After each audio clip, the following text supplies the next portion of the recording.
You've seen it online, right? Star Wars, Star Trek, Marvel, these massive franchises we all grew up with. But lately, it feels like the online chatter isn't just fan discussion anymore. It's more like a war zone. So what is really going on?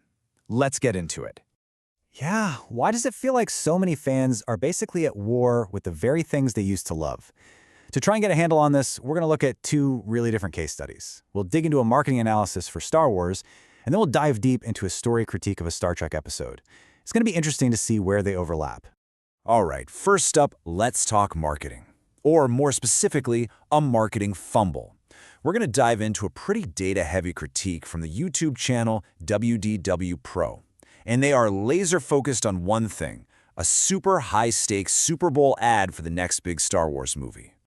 Okay, so you really have to understand the context here, because it's huge. Star Wars hasn't had a movie in theaters for years, right?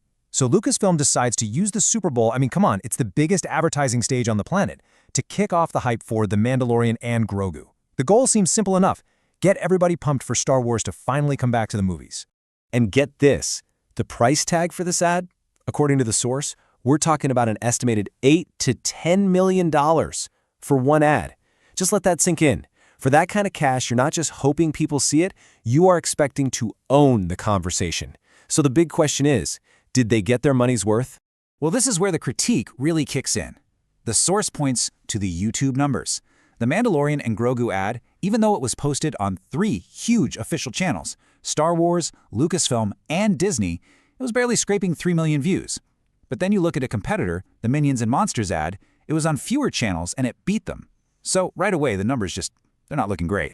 But it wasn't just about the view count, you know? The critique goes even deeper. It's about engagement. The source points out that hardly anyone was even clicking like or dislike. And in the world of online content, that's not a sign of love or hate. It's a sign of something way, way worse for a giant franchise like this. Just plain old apathy. Nobody cared enough to even react. And this quote from the source really just sums up the whole argument perfectly. If you have to explain what your ad was doing, it wasn't a good ad.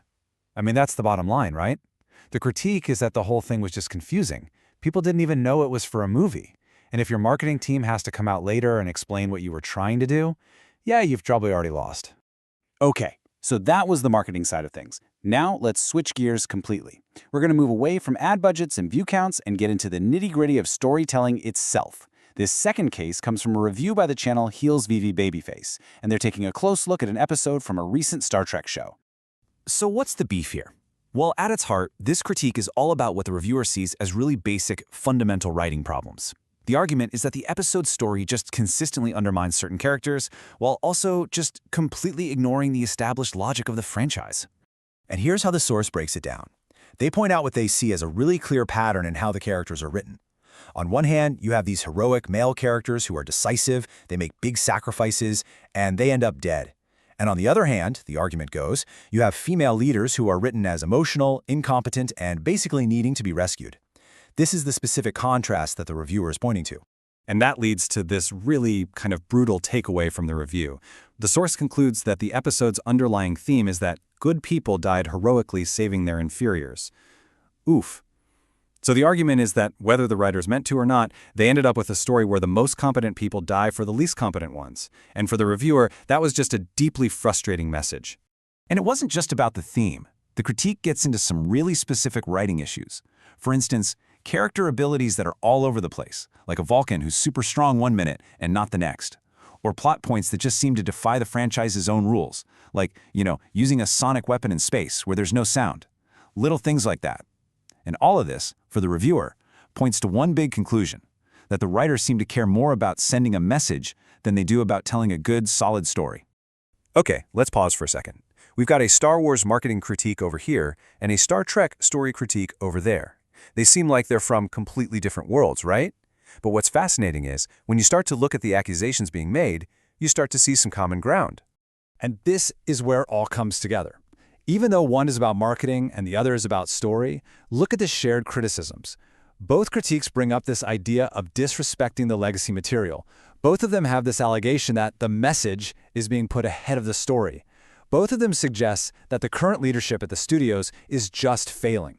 And it all comes down to this one big feeling, that the core fan base, the people who've been there for decades, are being alienated, pushed aside. So, what's the big takeaway here? It's important to remember, the point of this whole explainer isn't to say whether these critiques are right or wrong. The goal is to just understand the arguments that are being made by this really loud and really critical part of the online fan community. What these two case studies really show us is this massive divide. It's like a canyon opening up between what the big studios are making and how a very vocal chunk of their audience is receiving it. There's a serious disconnect happening. And all of this leaves us with a really big, kind of complicated question for the future of all of this stuff. In this modern franchise era, with these online wars raging, who actually gets the final say? Is it the creators? Is it the critics? Or is it the fans? Who really gets to decide where these stories go next? That's the question that's right at the heart of all this debate.